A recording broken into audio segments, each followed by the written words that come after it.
Welcome back to Third Phase of Moon. Blake Cousins, we've got a special report for you tonight, and we're looking at the phenomenon. Georgia, January 16th, 2024, something massive has just made a presence, and people are in shock, and I'm hoping we're going to get a lot of videos coming in from people from different angles. Obviously, there's people on the ground that capture this. I'm waiting to see more so we could get more answers. Brent? Yeah, this video just came in. It was captured just not so long ago. I would expect, like you just said, Blake, that would be seeing a ton of videos explaining what this phenomenon is in the sky. We do get a pretty good close-up. Could this just be maybe some sort of attraction, a fleet of drones creating some sort of artwork in the sky? It's hard telling, but again, we're looking at something that people might say looks organic, or something, maybe even a portal opening up. Paula. When I see this, it looks very bioluminescent to me. It kind of almost reminds me of like a bioluminescent, like deep sea creature. So it almost has this organic look to it, but also it reminds me of these like drone shows that I've seen at Burning Man, where like the drones come together and they form these different shapes. But I mean, it doesn't really look like it's making any shape in particular, so it doesn't really make sense to me that it would be a drone show. Yeah, absolutely. Big light display, bunch of drones. What I like about it, again, it has this kind of like string effect where these, usually drones, you could kind of see them being self-operated individual drones. These things seem to be all interconnected, laced into each other, if that's what I'm looking at. It's kind of strange. Dr. J? You know, it's funny you guys said drone show, because that was the first words that actually popped into my head. But it's not moving. It's still. So at the same time, I don't know if it's a drone show. It actually doesn't look like a drone show. Like you earlier said, is it possibly a portal? Or how about this? What if it's something biological? What if it's actually some sort of light being, or whatever you want to call it? Either way, this is the strangest UFO I've ever seen in my life. And I'd like to see it move a little bit, but props to the person that captured it. Yeah, when it comes down to people getting the video, this is as good as it gets. It's crystal clear. He's got a good vantage point. He's not keeping his eyes off of it. It's 100% real. We're not looking at anything CGI or manipulated. This is totally authentic. What I like about it is that, again, it's captured at night. We're seeing this brightness, this luminescent object, and it's massive. Where is the people? Where are the other videos that should have come out with this big sighting? Yeah, I'm thinking by the next day. Go ahead, Dr. J. Well, yeah, Dr. J, it does seem very low. I guess we're looking at this at the same time, and we're really wanting to find answers. Dr. J, do you think, I think in the next day, we're going to find out, and we're going to post an update here on Third Phase of Moon, or could this remain a mystery quickly? Actually, I think you're absolutely right. I think people that are going to see this, who have seen it with their own eyes, are either going to come forward with their testimony, or, as you earlier said, since it's so low in such a big city, in such a big area, I would expect more cameras to have taken photos and videos of this to actually come forward and bring the footage to you. Absolutely. We're standing by. My contact is in the description. Again, a lot of videos coming in tonight's episode. Hit that thumbs up. Let's roll the next piece of data coming in right here at Third Phase of Moon. Take a look at this.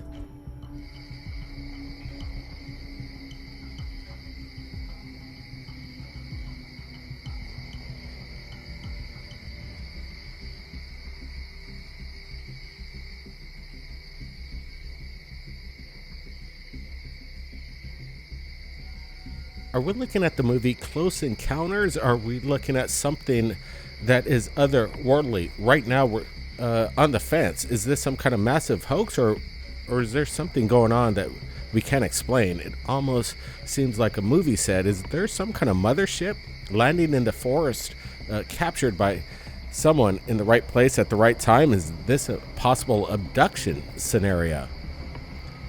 This is pretty good. I'm digging this. We're looking at this big luminescent object traversing behind the trees, and it's massive. We don't know what it is. It seems to have some sort of propulsion. It's going up and down. It's not remaining static. And at this point, we see two craft, which is amazing. It doesn't look like it's CGI. It looks legit again. We really try not to share any of that crap. What we try to share is legit stuff, and we're looking at something pretty amazing right here.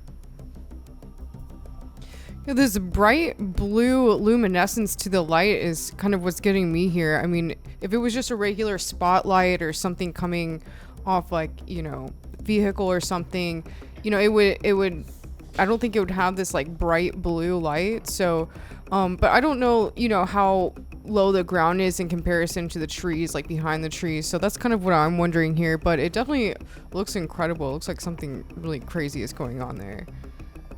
Dr. J, what are your thoughts? It's ironic what Blake and Brent were saying. This could be straight out of a movie, Close Encounters of the Third Kind, even E.T., but it actually reminds me more of the Rendlesham Forest incident, where you saw it wasn't as big as this craft is, but some sort of craft that was going in between the trees and then ultimately landed. Now, we know people in the past have actually captured craft or have seen abductions taking place, whether it be in New York, where a dignitary was on a bridge and he saw a craft in the sky and 6 or 7 little beings with a human floating out the window into the craft. I wonder what's the intention of this. I don't think this is CGI at all. A good call there, Dr. J. I think what we're looking at is legitimate. The question is, what are we looking at? Could it be a bunch of farm workers and tractors out there working at night, farming the land, and they got their headlights on, and it appears to be motherships landing on the fields? This is just a possibility. I'm throwing it out there, but we need more information with regards to this data coming in. Brent, where did you come up with this one? I know we get a lot of stuff every day. You're kind of the logistics guy getting the footage to me. How did you come across this? Yeah, Blake, this one came in pretty fluid. One of our contacts sent this and says, this needs to be shared on Third Phase. And I'm like, absolutely. And then we got this. And again, we're looking at something that Blake said, could it be some sort of power trucks, equipment out there, tractors with their headlights? I'm not so keen on this. I'm thinking we're looking at something a little bit more nefarious or a phenomenon. It's weird. I really like that Dr. J brought up the Rendlesham Forest incident, because I know there was like a lot of interesting phenomena that happened with that, especially the strange symbols that were found on the ship. Can you explain that, Dr. J? Do you remember what happened in that account? Yes, absolutely. So the symbols obviously resembled Egyptian hieroglyphics, but at the same time, they're very different. Jim Peniston, who was one of the people there at the time, felt an urge or wanted to touch the symbols and noticed that the craft itself was ultra smooth, but the symbols themselves were a little more hard. When he touched the craft, he had like a download of information, and all he saw was zeros and ones for the next 3 or 4 days. Ultimately, he wrote down all the zeros and ones, and he said it's like the memory went away. Almost as if what was implanted in his mind was to be written down, and then it was gone. Decades later, literally, I think 25 some years later, when John Burroughs was visiting with him, and they were looking through the little notebook they had at the time, John Burroughs says to Peniston, "What's that?" And Peniston says, "Well, these appeared in my mind when I touched all these zeros and ones." John Burroughs says, "That is binary." So they took it to a computer coder, and he actually, typed in all the zeros and ones, and it gave a message. It said something along the lines of year 8100, exploration of humanity, and then it listed a bunch of latitude and longitude points, which correlate with many of our ancient sites. Hey, John, I got to break in right now. We're getting more information coming into Third Phase of Moon. The Rendlesham, it definitely happened a long time ago. We're looking at stuff in present day right now, captured from a commercial airliner of what looks to be maybe a sun setting, but in the middle of a Great Lake or the ocean. What the heck is going on? The sun should set behind the planet, not within it. This is something very strange here. Yeah, you got these plasmic things that just surround this craft. It's orange, it's as bright as the sun. It kind of has this like tractor beam coming down from the bottom of it. It's really interesting to look at. It's really out of place when you're at 30,000 feet, like this person was when they're filming it from a commercial airliner and captured this shot. They're really recognizing something special. This is a phenomenon. Yeah, I think what we're looking at here is a plasmoid. That's a ball of plasma, basically, and that's what it looks like to me seeing this. I know that's a phenomenon that happens all over the world, and especially coming out of volcanoes and very supercharged sites. And what's really interesting is plasma is like in the very fabric of the universe. I mean, it kind of makes up everything. So it's a really powerful force, and yeah, I think this might be something like that. Yeah, this thing looks the size of like a superdome. It's huge. I'm not sure exactly, but I'm guessing at least a quarter of a mile in length here. It's quite large. A phenomenon. Not sure. Dr. J, your thoughts? At first glance, I thought, is this possibly a rocket launch? But no, if you look closely, it actually looks like it's two separate pieces at one point. It is lower than the 30,000 feet or 35,000 feet that the pilot's flying at. It is going up. And let's also say this. We do know that light is able to transmit information far better than radio waves, for instance. So is this a message? Or, as Apollo said, is this just a piece of plasma, which could be a being itself, or it could be a craft, because we all know they exist in all sorts of those realms. A good hypothesis there, Dr. J. Appreciate you joining us. We even got more videos coming in as we speak, so stick around, and I urge everybody sticking around in this live premiere, hit that thumbs up. And let's get to the next video coming in. And when Brent shared this with me earlier today, I'm saying, okay, what are we going to tell the people? And Brent told me, as usual, we don't have any explanations. Let's just give it to the world and ask questions afterwards. So here, take a look at this.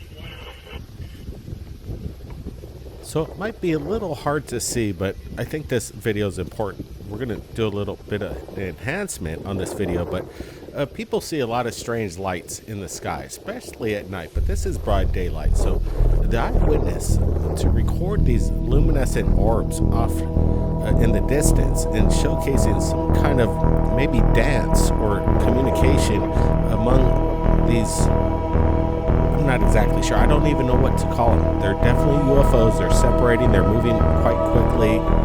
It's very unpractical what we're looking at. Nothing explainable. We're sharing with you the phenomenon. Brent, your thoughts? This one's a good one. Yeah, Blake, it's definitely, the quality is a little hard. The camera's really good, but just these objects are at such a distance, the camera's really having a hard time picking up on it. We're going to get some pretty good close-ups here to get you a little better vantage point on what we're looking at here. Again, we see these orbs kind of move from right to left, and take a look at these objects. Could they be birds highlighted by the sun? That's a possibility, but I'm thinking they're making these maneuvers that are unconventional, unlike bird flight patterns. Yeah, when I first looked at this, it almost looked like to me like balls of light that were flashing, but then it's interesting because they kind of seem to form and like move together, and I'm almost wondering if it's actually like a triangular shaped craft behind the clouds there that has a light on each end, and it's kind of like moving around in different ways and like rotating. That's why it's coming off that way. What are your thoughts, Dr. J? You know, Brent hit the nail on the head when he mentioned that conventional craft don't change directions in such a speed. And we also know that natural things, such as birds, can't do that. I don't think this is birds that are just being lit up. I understand the quality of the camera is not so good. She did the best she could. But at the same time, we always hear about people talking about orbs, whether they be tiny or 6 inches diameter to 30 feet in diameter. And I like what you said, Apollo, the fact that could this be some sort of message when they come into 3 in a triangle setting? Either way, this is very, I want to say interesting to say is the best word I want to say, because of the fact that you caught it during the daylight and it's glowing. Absolutely. This is video that needs to be shared, and we're going to do a little bit more enhancements over the next few days and showcase that what we're looking at is something extraordinary in our opinion. Now, again, we receive information, the data coming in from around the world. It's very important. And earlier, I think it was yesterday, Facebook, I received a message citing a series of photos. I had Nicole Silk reach out and record her testimony with regards to her experience and the evidence. So guys, listen up. We're going to do a follow-up and enhance the photos that she submitted to us earlier. I sent you all the pictures, the ones before and after. So it was taken in Ocoee. I was on my way home from work, and the sky was super clear. So I just pulled over by a cow pasture,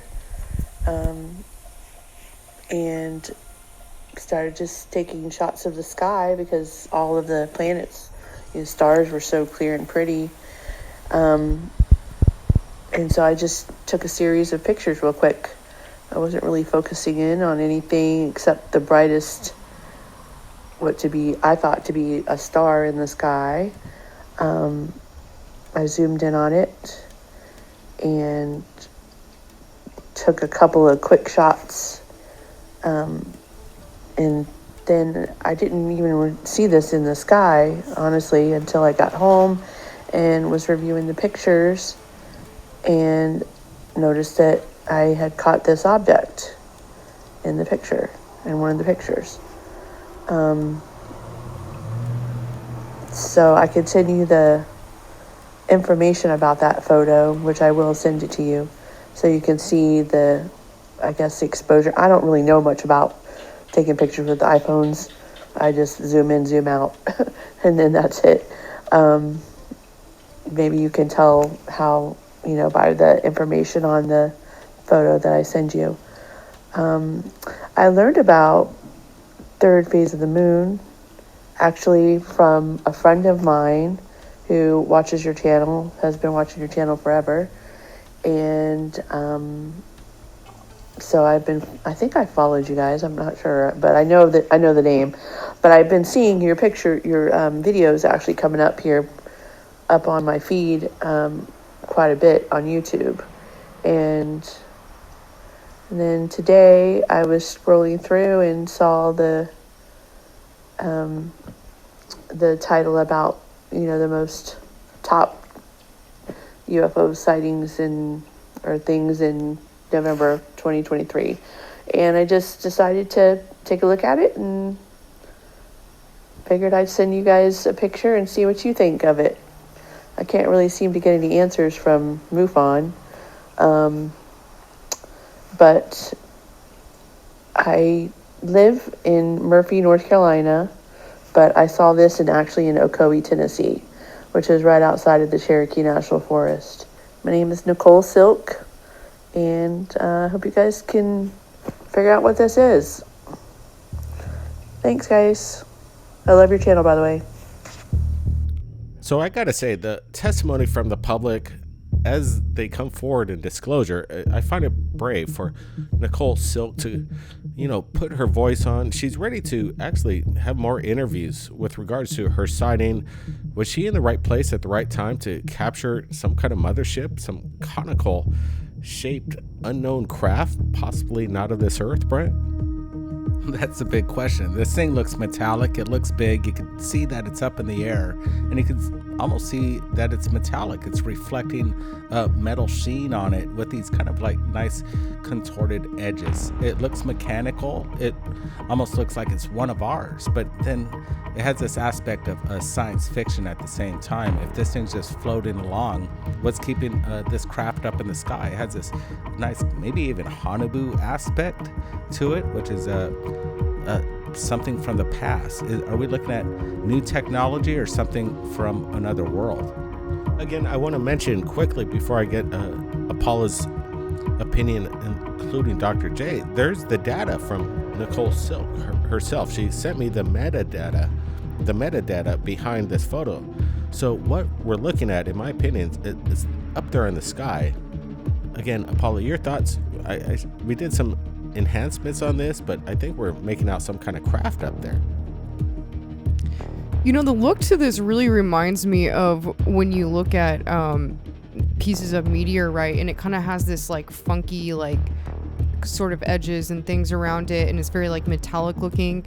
And it makes me wonder if maybe, you know, it's some sort of like space junk that's floating out there, ancient space junk that's been there for millions of years, like kind of going through space at some sort of orbit. But also the pyramidal structure of it reminds me of a Vimana from Indian mythology. So I don't know. Definitely very interesting. What's your take on it, Dr. J? At first, it looked like it could be a non-aerodynamical piece of the Apollo capsule or the tip of, say, a Starship rocket that's coming from SpaceX. But we all know in our physics that we use on this planet, obviously we need aerodynamics. Ever since that jellyfish UFO came out and all these weird, crazy shapes, nothing surprises me anymore.